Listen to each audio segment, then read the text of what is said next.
Guess what? Google's been bypassing your privacy settings, and the privacy princess, Julia Angwin, is here to tell us all about it. You know, I guess I have to be happy that you at least took the shades off for me. So, blinding. Julia, yes. This does not sound good. I thought we had privacy settings, and I thought privacy settings meant what I was doing on the web was private. Right. So now I'm laughing. Like, how could I think that? How could you think that? That is crazy, crazy talk, Simon. So Apple builds these privacy settings into its web browser. It's the only one of the big web browsers that actually has a default setting that says block all tracking from companies other than the company whose website you're visiting at that moment. Sounds simple, right? So apparently, Google decided that they want to circumvent this setting, and they said they had privacy protecting reasons for it, which I will get to in a second. But basically, they used this trick, which tricked the Safari browser into thinking that you, the user, were submitting an invisible form to Google, and that would allow Google to place this tracking cookie on your computer.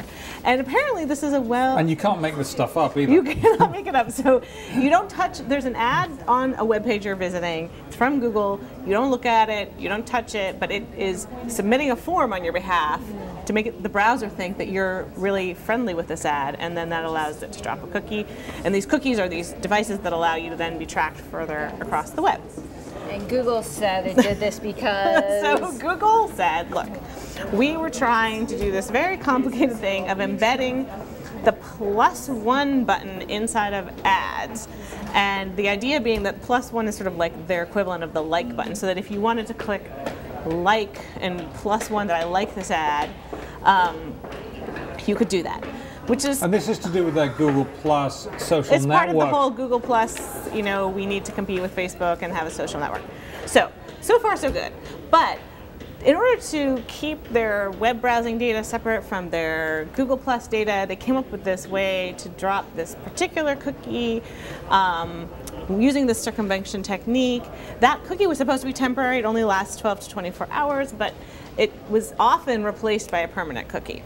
And so the end result of this thing that they thought they were doing to protect privacy was that they actually violated a lot of people's privacy settings, because people thought they were browsing around the web with their settings protecting them, and in fact they had they were being tracked. In fact, you were completely naked. While you were doing this, you were completely naked if you were browsing. Right. So the good news is they've turned it off after we called. Great. Have they wiped out everything I was browsing last night? No, I don't know about that. See, that's... It's hard to do that, actually. It's hard to figure out what to wipe out. They're smart people. They should do it. I mean, if you expected privacy, and you didn't get it, they should make amends, right? Yeah. Right. It's hard to make data vanish, though. It is hard. And it's hard for them to know which people they did this to inadvertently, and so how do you get that data out of the system? It was only Safari users, right? Which is, this doesn't excuse it, but which is a very small share. But it is not. Okay. It's a 5% share of the computer PC web browsing market, but it's 55% of all mobile devices use Safari. So this was on mobile too? Yes, so iPhone, iPad. Well, and I feel personally friendly because I use Safari because I kind of like it. I don't know why, but I do. Tell us how we fix this for ourselves. Tell us how we go back and reset our... Well, first of all, you have to go into Safari if you're using Safari and just delete all the cookies that are there from Google. And Google's cookie is called DoubleClick. So if you see DoubleClick, that's the one that was being used for this. You might delete other ones too if you felt like it. And because Google, by the way, just to be fair, is not the only one using this trick. We found 3 other advertising companies doing similar. WPP's Media Innovation Group, Vibrant Media, and another one's name is going to come to me in a second. But it's in the story. So they have a different rationale for doing it? It's a Gannett's point roll. Gannett's point roll. Thank you. Okay. So just to repeat, Vibrant Media, WPP's Media Innovation Group, and Gannett's Point Roll Inc. Right.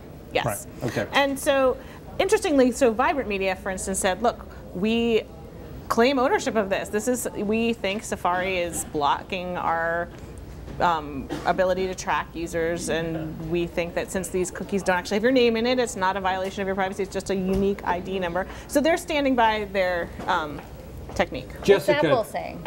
Apple is saying, we are going to put a stop to this because they are not happy. This is sort of like somebody on Twitter, one of the privacy advocates said, this is like Google going into your car, taking out your airbags and saying, you didn't install these and you don't know how they work, so we're going to remove them for you. Because it's sort of the same. They're basically saying, you know, you had these privacy settings, but you didn't really mean it. You didn't really want them. We know that. We're smarter than you, and so we're removing them. And that's sort of the thinking behind it. Jessica, 10 seconds. What does that sound like? I mean, I think it's different than a lot of the other privacy things. Where, well, I mean, it really actually circumventing another company's settings seems to me much more problematic than even some of these other problematic tracking practices. It does seem like the crazy thing about writing about privacy is every time you think you've written about like maybe the worst possible thing, something else comes along to surprise you. It means you'll be employed for years. It's always more to write, yeah. Right. Julia, thank you very much. Julia Angwin, the privacy princess. We really appreciate you being here.